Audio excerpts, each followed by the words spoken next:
ছোট্ট একটি দেশ, বিশ্বজোড়া নাম, মুক্তিযুদ্ধ যার বিশ্বে নজির নেই। আমার প্রিয় সেই সোনার বাংলাদেশ। বাংলাদেশ উচ্চারণ মাত্র হৃদয়ে, বিবেক, মন এবং মননে ভেসে আসে ১৯৭১, আমাদের গর্বের মুক্তিযুদ্ধ। চলছে বিজয়ের মাস। বিজয়ের মাস উপলক্ষে বাংলা ভিশনের বিশেষ আয়োজন হৃদয়ে ৭১। আজ আমাদের সঙ্গে স্টুডিওতে উপস্থিত আছেন মেজর হামিদুল হোসেন তারেক বীর বিক্রম, অবসরপ্রাপ্ত মুক্তিযুদ্ধ গবেষক এবং লেখক। আছেন শাহজাহান কবির বীর প্রতীক, নৌ কমান্ডো।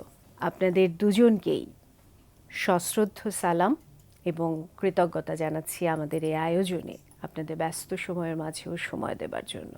প্রথমেই স্যার, আপনার কাছে জানতে চাইছি যে মাত্র ১৯ বছর বয়সে আপনি যুদ্ধে গিয়েছিলেন। ১৯ বছর বয়সটা কিন্তু একেবারে সদ্য কৈশোর পার করা একটা বয়স। সেই সময়ে আপনার যে হৃদয়ে তাগিদটা অনুভব করেছিলেন সেটা যদি একটু বলতেন। সৈয়দপুর আপনারা জানেন এটা বিহারি অধ্যুষিত এলাকা। ২৫শে মার্চ রাত্রে আমাদের বাড়ি পাকিস্তান সেনাবাহিনী এবং বিহারিদের মিলিত আক্রমণের মুখে পড়ে। আমরা প্রায় ২.৫ ঘন্টার মতন যুদ্ধ করার পরে পরাজিত হই এবং আমার পুরো ফ্যামিলি পাকিস্তান আর্মিরা ধরে নিয়ে ক্যান্টনমেন্টের মধ্যে বন্দি করে ফেলে, সৈয়দপুর ক্যান্টনমেন্টে। ওই ক্যান্টনমেন্ট থেকে আমি ১৯ বছর বয়সে কিন্তু পালিয়ে যাই।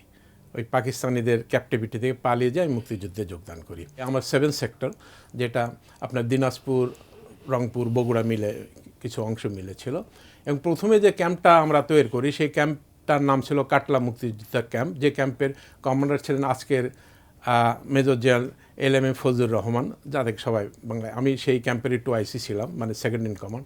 পরবর্তীতে ওখান থেকে আমি প্রায় ১২০ জনের মতন মুক্তিযোদ্ধা নিয়ে ভারতীয় সেনাবাহিনীর 6 গার্ড রেজিমেন্টের সাথে সংযুক্ত হয়ে যায় এবং দার্জিলিংয়ে আমাদের ট্রেনিং হয়। এখানে একটা বিশেষ উল্লেখযোগ্য বিষয় আছে যে আমার যে ১২০ জন যে মুক্তিযোদ্ধা ছিল, এর মধ্যে ছিল ৩০ জনই ছিল দুর্ধর্ষ ডাকাত। ওই সৈয়দপুর পার্বতীপুর এলাকার মনসুর ডাকাত নামে খ্যাত এক ডাকাতের পুরো দল আমার সাথে এসে মুক্তিযুদ্ধে যোগদান করেছিল এবং দে আর ভেরি ফেরোসাস ফাইটার। এখন যে কথাটা আপনি বলছেন, যেটা মুক্তিযুদ্ধে তো অনেক যুদ্ধ, আমাদের প্রতিদিনই যুদ্ধ হতো পাকিস্তান সেনাবাহিনীর সাথে। যেটা সবচেয়ে আমাকে মনে নাড়া দেয়, যে জন্য আমি এই ১৯ বছর বয়সেই বীর বিক্রম উপাধিতে ভূষিত হয়েছিলাম। ২২শে নভেম্বর আমাদেরকে ভারতীয় সেনাবাহিনী বলল, তোমরা আর ভারতের মধ্যে থাকতে পারবে না, তোমরা বাংলাদেশে ঢুকে পড়ো। আমি আমার ক্যাম্পের সেই ফেরোসাস ফাইটারদের নিয়ে আমরা একটার পর একটা জায়গা দখল করতে করতে আমরা যখন ফুলবাড়ি হয়ে চরখাই যে রেল স্টেশন ছিল, যেটা এখন বিরামপুর নাম হয়েছে, সেখানে পাকিস্তান আর্মির সাথে আমাদের প্রচণ্ড যুদ্ধ হয় রাত্রে। যুদ্ধের পরে ভোরবেলা আমাদের ব্রিগেড কমান্ডার ব্রিগেডিয়ার শর্মা, যিনি পরে ভারতীয় সেনাবাহিনীর প্রধান হয়েছিলেন, উনি আসলেন। উনি এসে আমাদের দেখে বললেন যে তোমরা তো খুব ভালো যুদ্ধ করেছো, ফেরোসাস ফাইটার, তোমাদেরকে আমি ট্যাঙ্ক দিলাম। তো এই যে ৩০ জন ডাকাত আর আমার ছাত্র মুক্তিযোদ্ধা, আমরা ওই ট্যাঙ্কে চড়ে তারপর অগ্রসর হলাম।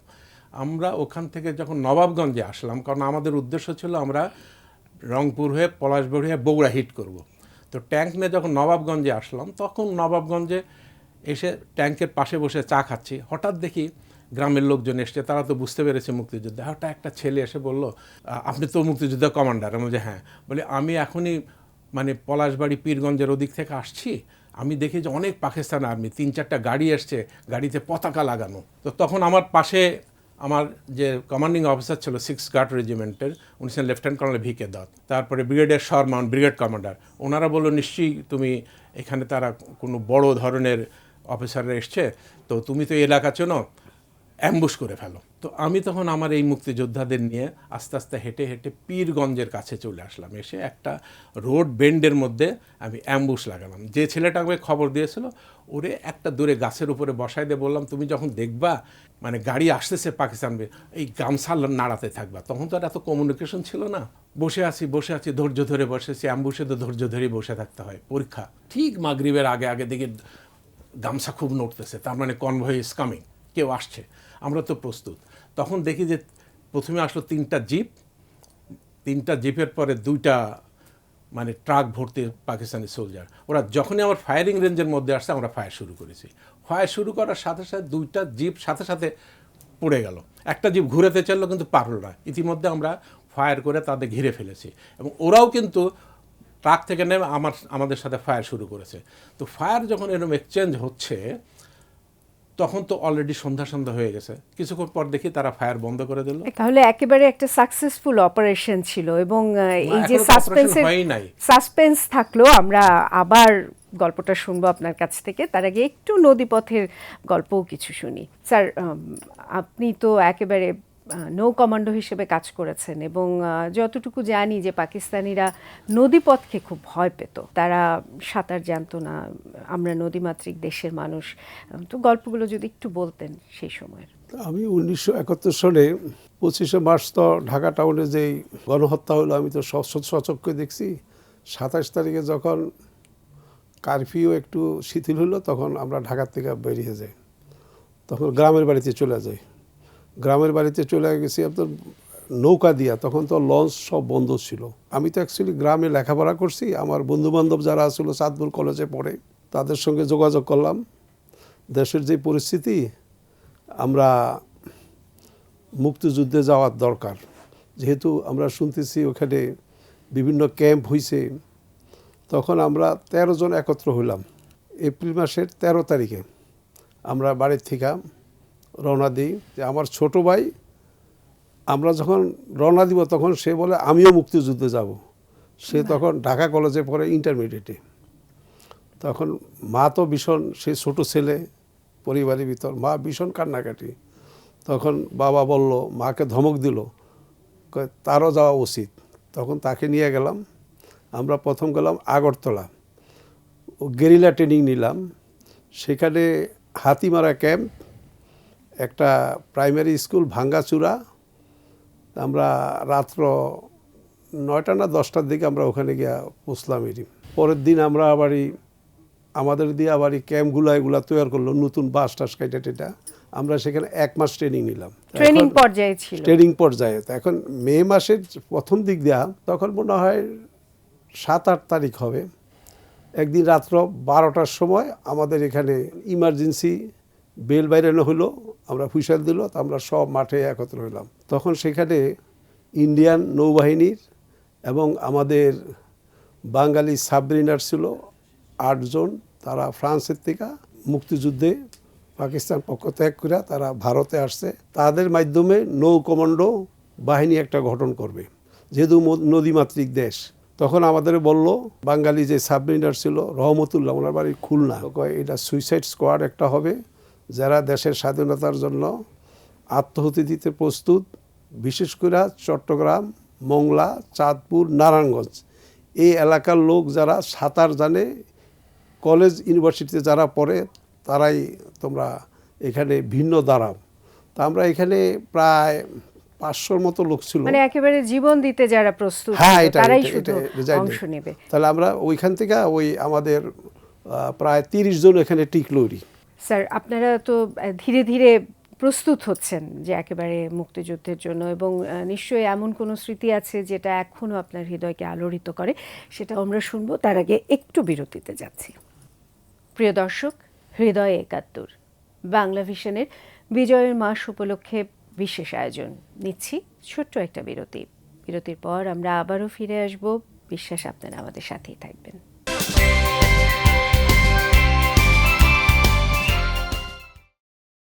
সুপ্রিয় দর্শক, বিজয়ের মাসে হৃদয়ে 71 বাংলা ভিশনের বিশেষ আয়োজন নিয়েছিলাম ছোট্ট একটা বিরতি। বিরতির পর আমরা আবারও ফিরে এলাম মুক্তিযুদ্ধের গল্প শুনতে। আপনারাও নিশ্চয়ই সাথেই আছেন মুক্তিযুদ্ধের ইতিহাস, মুক্তিযুদ্ধের গল্প শুনবার জন্য। স্যার, আপনার কাছে বিরতিতে যাবার আগে বেশ ভয়াবহ একটা গল্প শুনছিলাম। সেই গল্পটা যদি বলতেন, যে পতাকা উড়লো, গাড়ি পুড়িয়ে দিলেন, তারপর কি হলো? দুই পক্ষই প্রচণ্ড ফায়ার হচ্ছে। তারপরে একটা সময় দেখলাম পাকিস্তান আর্মি ফায়ার বন্ধ করে দিল। তার মানে তখন আমরা ঘিরে ফেললাম জায়গাটা। ঘিরে ফেলে প্রথমে যেয়ে দেখি যে 3টা গাড়ি মানে পড়ে গেছে, একটা গাড়ি নিচে পড়ে আছে, মানে রাস্তার নিচে। তো ওর নিচে একজন সোলজার, তার পায়ের উপরে গাড়ি পড়ছে। গাড়িটা আমরা ওখান থেকে ওর গাড়ির নিচ থেকে টেনে বের করলাম। বের করে তখন আমি পাকিস্তানে লেখাপড়া করেছি। হ্যাঁ, আমি student of Gordon college, Rawalpindi. আমি পাঞ্জাবি বলতে পারি, মানে উর্দু বলতে পারি। তো আমি তারে জিজ্ঞেস করলাম উর্দুতে, তো তুম কোন হ্যায়? তো সে বললো, এখনও I remember the name very fresh, मैं हवलदार दिलवार खान खटक। हमने दिलवार खान खटक साहब आप कौन है? बोले আমি মেজর জেনারেল নজর হোসেন সাহেব का রানার। আমি মেজর জেনারেল নজর হোসেন সাহেব? মেজর জেনারেল নজর হোসেন ছিল 16 ইনফ্যান্ট্রি ডিপ কমান্ডার পাকিস্তানে, ওই এরিয়ার ডিভিশনাল কমান্ডার। আমি বললাম এই গাড়িতে কি উনি ছিলেন? বলে কি হ্যাঁ। আমি বলি কোথায় গেল? বলে কি গ্রামের মধ্যে পালিয়ে গেছে। এই কথাবার্তা বলার সাথে সাথে দেখি যে পেছন থেকে ইন্ডিয়ান আর্মির ট্যাঙ্ক সব চলে আসছে, কারণ অ্যাম্বুশ তো হয়ে গেছে, ইন্ডিয়ান আর্মি সোলজারও চলে আসছে। তো আমাকে বললো সার্চ করো। যখন সার্চ করতে যাচ্ছি তখন ওদিক থেকে আবার সংবাদ আসলো যে পাকিস্তান আর্মি কাউন্টার অ্যাটাক করবেই, তারা প্রস্তুত হয়ে পলাশবাড়ি থেকে তারা মুভ করছে। তখন কিন্তু অন্ধকার হয়ে গেছে। তখন আমরাও কিন্তু রাস্তা দিয়ে মুভ করা শুরু করলাম। যখন রাস্তা দিয়ে মুভ করছি, পাশে দেখলাম যে ইন্ডিয়ান আর্মির বেশ কিছু সোলজার আমাদের সাথে আছে। তো কিছু দূর যাওয়ার পরে হঠাৎ পাকিস্তান আর্মি, ওরা তো অ্যাটাক করেছে আমাদের, সাংঘাতিকভাবে গোলাগুলি শুরু করলো। আমরাও একদম মাটিতে পজিশন নিয়ে মুক্তিযোদ্ধা আমরা গোলাগুলি শুরু করলাম। গোলাগুলি এক পর্যায়ে তাকায় দেখি, আমি পাশে তাকায় দেখি যে ইন্ডিয়ান সোলজারগুলো আমার সাথে আসলে একজনও নাই, সব পিছে পালায় গেছে। তা আমরাই মুক্তিযোদ্ধা কয়েকজন যুদ্ধ করছি। সারাটা রাত আমরা ফায়ার করলাম, কিন্তু তখন কাউরে আমরা পেলাম না। ভোরবেলা এইখানে আমার সবচেয়ে সেন্সিটিভ জায়গা, প্রথম আমি যে লাশটা পেলাম সেটা পাকিস্তান আর্মির একজন লেফটেন্যান্ট কর্নেল। তার পরে আমরা সার্চ করে দেখলাম তার নাম ছিল লেফটেন্যান্ট কর্নেল সুলতান। সে কমান্ডিং অফিসার 23 পাঞ্জাব রেজিমেন্ট, ওইখানে যে ছিল। এবং তার দেহের সার্চ করার পরে তার একটা মানি ব্যাগ পেলাম, তারপরে একটা চিঠি পেলাম। যে চিঠিটা তার ওয়াইফের কাছে লিখেছে, লাস্টে একটা ওয়ার্ড লিখেছে। সে লিখতেছে তার ওয়াইফের, mind it, we are fighting a wrong war. এই যে কথাটা, we are fighting a wrong war, Pakistan একজন সেনা অফিসারের কাছ থেকে, এটা আমি পাকিস্তানের বিভিন্ন অফিসারের কাছ শুনেছি। ওই অ্যাটাকেই আমার আরেকজন মেজর আজম নামে একজনকে আমরা অ্যারেস্ট করে ফেলি। রং ওয়ার। হ্যাঁ, অ্যারেস্ট করার পরে সে আমার সাথে কথাবার্তা বলছে, সে মুক্তিযোদ্ধা। তো আমি বললাম যে আমি তো পাকিস্তানি লেখাপড়া করতাম। বলে তুমি পাকিস্তানে কোথায়? আমি বললাম রাওয়ালপিন্ডি, আমি গর্ডন কলেজের ছাত্র। সে তখন অবাক হয়ে গেছে, বলে আই এম অলসো গর্ডনিয়ান, আমি তো গর্ডন কলেজের ছাত্র। তারপরে তার সাথে একটা অন্যরকম একটা সেন্টিমেন্ট। তখন সে বলছে, দেখো একসাথেই তো থেকেছি আমরা, আজকে দেখো দেশের পলিটিক্যাল সিচুয়েশনে আমরা দুইজনকে একসাথে যুদ্ধ করছি। I am telling you Tarek, we are fighting a wrong war. আমার জীবনের জন্য এবং এই অপারেশনের জন্যই আমি বীর বিক্রম উপাধিতে ভূষিত হয়েছিলাম। বাংলাদেশ সরকার আমাকে 19 বছর বয়সে ছাত্র হিসাবে বীর বিক্রম উপাধিতে ভূষিত করেছিল। আর আমার যে এই ঐতিহাসিক যে অ্যাম্বুসটা, এটা এখনও বিভিন্ন মিলিটারি একাডেমিতে পড়ানো হয়, হাউ এই অ্যাম্বুসডে মেজর জেনারেল ডিভিশনাল কমান্ডার। আমরা আপনার কাছে গল্প শুনবো, তার আগে একটু স্যারের কাছে জানতে চাইছি যে সংক্ষেপে যদি একটু বলতেন যে কোন স্মৃতিটা আপনাকে এখনো আলোড়িত করে অপারেশনের। আপনারা জানেন 1971 সালে 15ই আগস্ট অপারেশন জ্যাকপট, যেটা পৃথিবীর ভিতর সবচেয়ে শ্রেষ্ঠ অপারেশন এবং বাংলাদেশের মুক্তিযুদ্ধের বিজয়ের টার্নিং পয়েন্ট, সেটা আমরা চট্টগ্রাম, মোংলা, চাঁদপুর, নারায়ণগঞ্জ 4টা গ্রুপ আমরা পলাশের থেকে আমরা আসি বাংলাদেশে। তা আমার ছিল চাঁদপুর নদীবন্দর, আমার বাড়ি আবারই চাঁদপুর, ওই জন্য আমাকে এখানে সিলেকশন করা হয়েছে। আর বাকিরা তো বিভিন্ন এলাকাভিত্তিকই গেছে। সেখানে আমাদের একটা নির্দেশ ছিল, তোমরা 13 তারিখের পূর্বে তোমাদের নিজস্ব টার্গেটে তোমরা পৌঁছবা, সেখানে গিয়া তোমরা শেল্টার নিবা। তা আমাদের এই অপারেশনে আপনারা সবাই জানেন 2টা গানের মাধ্যমে সিগন্যাল দেওয়া হয়েছিল। একই দিন একই সময় এই অপারেশনটা করতে হবে। আকাশবাণী কলকাতা কেন্দ্র থেকে আমাদের বলা হয়েছিল, আমাদের প্রথম টার্গেট ছিল ওখানকার একটা স্বাভাবিক একটা আইডিয়া দিয়েছিল, ওই পাকিস্তান স্বাধীনতা দিবস 14ই আগস্ট, সেদিন অপারেশনটা তোমাদের করতে হইব, একটা মোটামুটি একটা আইডিয়া নিয়ে রাখো, একটু আগে পরে হইতে পারে। তো আমাদের বলছিল ওই 14 তারিখে অপারেশন হলে তোমাদের 13 তারিখে তোমাদের প্রথম প্রস্তুতি নেওয়ার জন্য একটা সিগন্যাল দেওয়া হবে। রঘুনাথপুর একটা গ্রাম আছে, সেখানে আমার দূর সম্পর্কে মামার বাড়ি। ওই মামার বাড়ি থেকে আমরা অপারেশনটা করবো। তো 13 তারিখে আমরা সকালবেলা নাস্তা খাচ্ছি, তখন আকাশবাণী বেতারকান্ত থেকে আমাদের প্রথম সিগন্যাল আসলো, আমি তোমায় শুনিয়েছিলাম যত গান। এটা রবীন্দ্রনাথের একটা গান। এই গানের মাধ্যমে যখন শুনবা তখন তোমরা ওদিনই তোমরা অপারেশনে বাহ। টার্গেট টুগেট সব ঠিক করতে হইব। তো এই গানটা শুনেই আমরা সঙ্গে সঙ্গে নাস্তা খাইয়া, আমি বুঝে যান যে আপনাদের যুদ্ধ এখন হ্যাঁ, আমাদের আপনাদের এলাকার operation। যেহেতু আমি লোক, তা আমার সঙ্গে আমার ভাগিনা ছিল মমিনুল্লাহ পাটোয়ারি, সে এবং ওই মামার বাড়ির একজন লোককে নিয়ে আমরা চাঁদপুর ওই ডাকাতিয়া নদীতে আমরা ওই রেকি করি। সেখান থেকে দেখলাম ওই আর্মিরা কিভাবে ওই অস্থায়ী ক্যাম্প করছে, এবং সেখানে একটা সফিনা নামে একটা হোটেল ছিল দোতলা, ওইটার উপরেও তারা এলএমজি দিয়া এবং ইয়াটিয়া রেডি করে রাখছে, এবং যে কোনো বিপদ আসলে তারা সেখান থেকে আক্রমণ করবে। সেখান থেকে আসলাম আমরা বার্মা স্ট্যান্ড ওই ডিপু, সেখানে আসলাম, এবং লঞ্চ ঘাট আসলাম, স্টিমার ঘাট আসলাম। সকালে সব টার্গেটগুলো ঠিক করলাম। আমরা এখানে ঠিক করলাম কি 6টা টার্গেটে আমরা অপারেশন করব। আমাদের টিম লিডার ছিল ওই ফ্রান্সের থেকে যেই 8জন সাবরিনার ছিল, বদিউল আলম বীরুত্তম, ওনার বাড়ি হলো রংপুর, উনি আমাদের টিম লিডার। 6টা গ্রুপ করা হলো এখানে। আমাদের নিয়ম ছিল একটা জাহাজকে ডুবাইতে হইলে 3 জন 3টা মাইন্ড হইলে সম্পূর্ণ জাহাজটা ডুববে। পরে আমরা কি করলাম, ক্যাম্পে সব বুঝিয়ে দেওয়া হলো। পরবর্তীতে আমরা মোটামুটি একটা প্রস্তুত নিয়ে রাখলাম। আমাদের ফাইনাল একটা সিগন্যাল আসবে, সেই সিগন্যালের ওদিন সকালবেলা বাজলে ওদিন দিবাগত রাত্রে আমাদের ঝড় তুফান যাই হোক ওইটা আমরা সাকসেস করতে হবে। আসলে মুক্তিযুদ্ধের গল্পগুলো তো অনেক বড়, এত অল্প সময় আমাদের অনুষ্ঠানে আসলে পুরোটুকু শুনে শেষ করা আসলে সম্ভব হবে না। স্যার, আপনার কাছে একটু জানতে চাইছি, আপনি বলছিলেন যে আপনাদের দলে ডাকাতেরা ছিল, তো এই যে ডাকাতেরা যখন ডাকাতি করতো আগে, সেখানে তো আসলে সম্পূর্ণই তাদের স্বার্থ নির্ভর ছিল।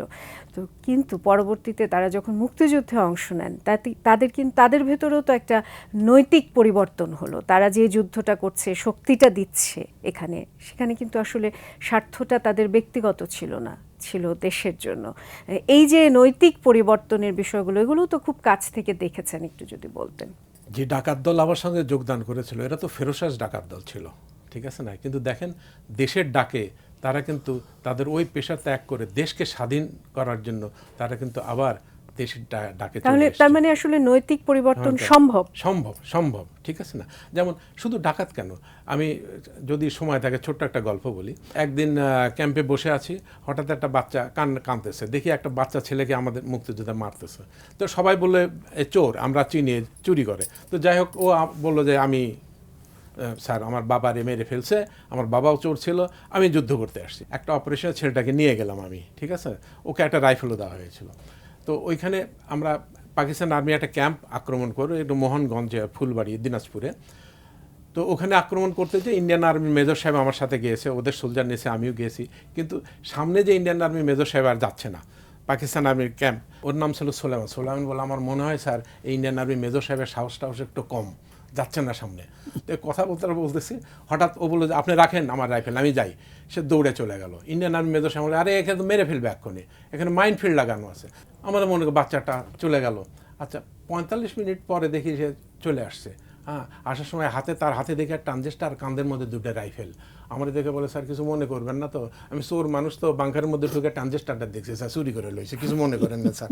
আর 2টা রাইফেল দেখেন নিয়ে আসছি, একটা গ্রেনেড রেখে দিয়েছি স্যার। আসিয়া খালি হ্যাপার সিগনালে ফাট্টাস ফুটা পাকিস্তানে মরে যাবে। তো মেজর সাহেব মাথায় হাত দিয়ে বসতে বলে, এটা কেমন করে একটা গেরিলা, একটা কমান্ডো এই কাজ করতে পারে পাকিস্তান আর্মির ক্যাম্পে ঢুকে? এ তো কমান্ডো না। তাই বলতে, তাই তো রে, এই সোলাইমান তুই এটা পারলি ক্যাম্প করে? বলে, কি যে কন স্যার, আমার 10 বছরের চুরি করার এক্সপিরিয়েন্স আছে না।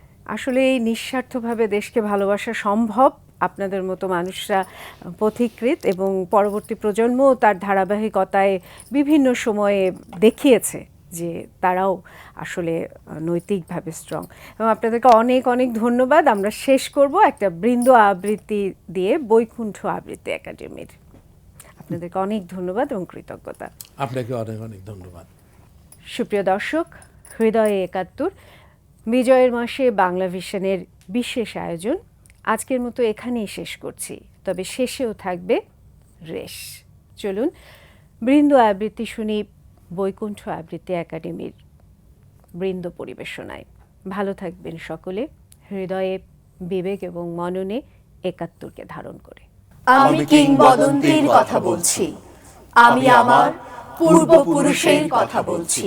তার করতলে পরিমাটির সৌরভ ছিল, তার পিঠে রক্ত জবার মতো ক্ষত ছিল। তিনি অতিক্রান্ত পাহাড়ের কথা বলতেন, অরণ্য এবং সাপদের কথা বলতেন, পতিত জমি আবাদের কথা বলতেন। তিনি কবি এবং কবিতার কথা বলতেন।